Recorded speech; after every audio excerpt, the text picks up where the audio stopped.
demonstrating how to administer medications via Piggyback. Alright, so first I would verify my doctor's orders on the correct medication, the drug dose, and frequency. Also checking my patient's lab results and their allergies. So first I would review the information about the drug.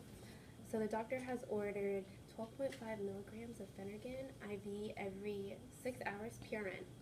The action blocks effective histamine, has inhibitory effect on the chemoreceptor trigger zone in the medulla, resulting in an antiemetic properties.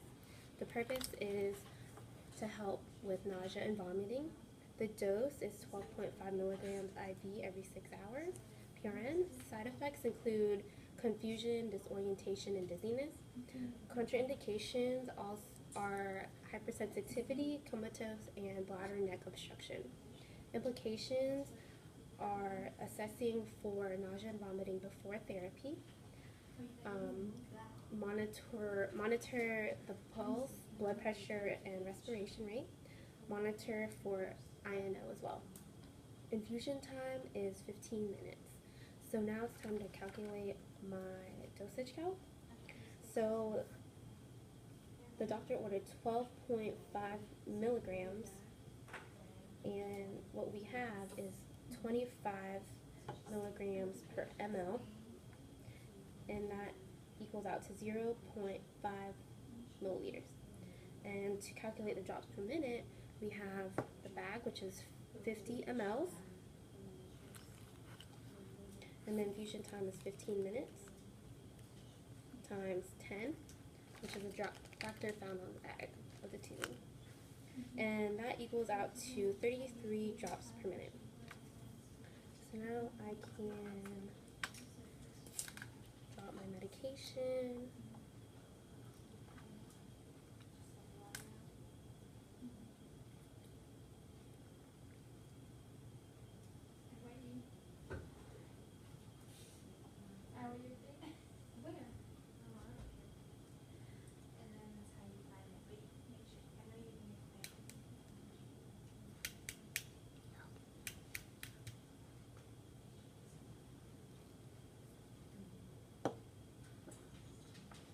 Add the medication to the bag, and I will dispose of this in the sharps container. I will gently mix my bag. Now I'm going to label my medication bag with the dose, the patient's name, the drug, the time, and my initials.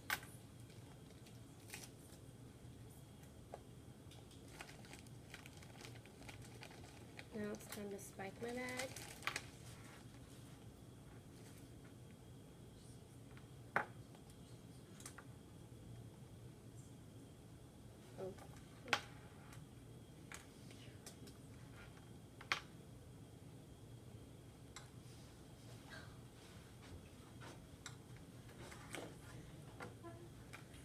And I'm going to label my tubing with the time,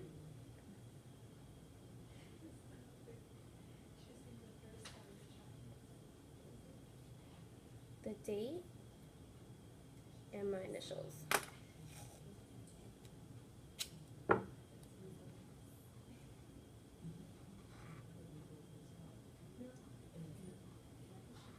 And now I'm going to prime my tubing.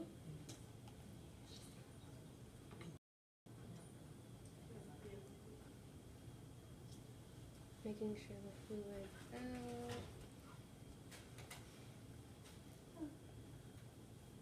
Great.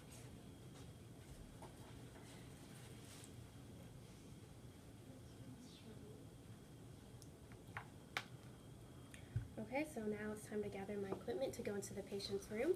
I have my alcohol swabs, my hanger, the Piggyback, gloves, and my mark. Hi, my name is Ellen, and I'm going to be your student nurse today. Before we begin, I have to verify your name and date of birth. Okay, thank you. And do you have any allergies to any medications, alcohol, latex, adhesive tape. Okay, great. So we have doctor's orders for Phenergan to be administered through your IV. Do you have any nausea or vomiting? Okay, great. Well, the Phenergan is going to control that for you. So now I'm going to wash my hands, put my gloves on.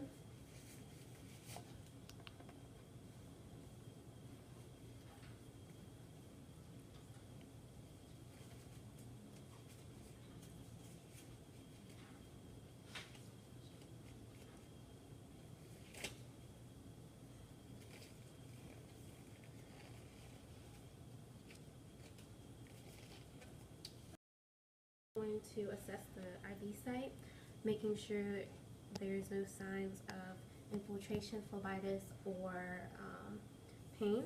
I'm going to palpate for that as well, so I don't see any. Assuming that the line is still patent, I'm going to hang my piggyback and lower my primary.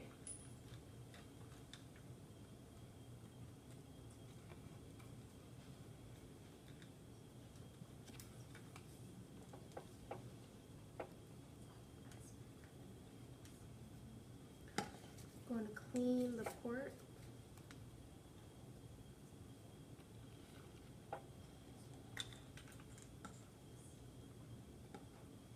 And I'm going to clamp primary, and the INT would be already unclamped.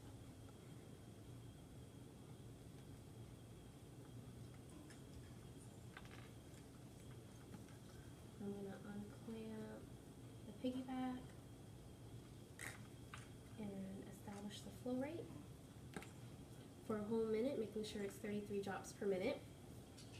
And once I've established the flow rate, I'm going to remove my gloves, wash my hands, and then continue to observe for infusion time until complete. And once it's complete, I will apply new gloves, wash my hands, apply new gloves, and then I will observe for signs and symptoms of phlebitis, infiltration, medication reaction.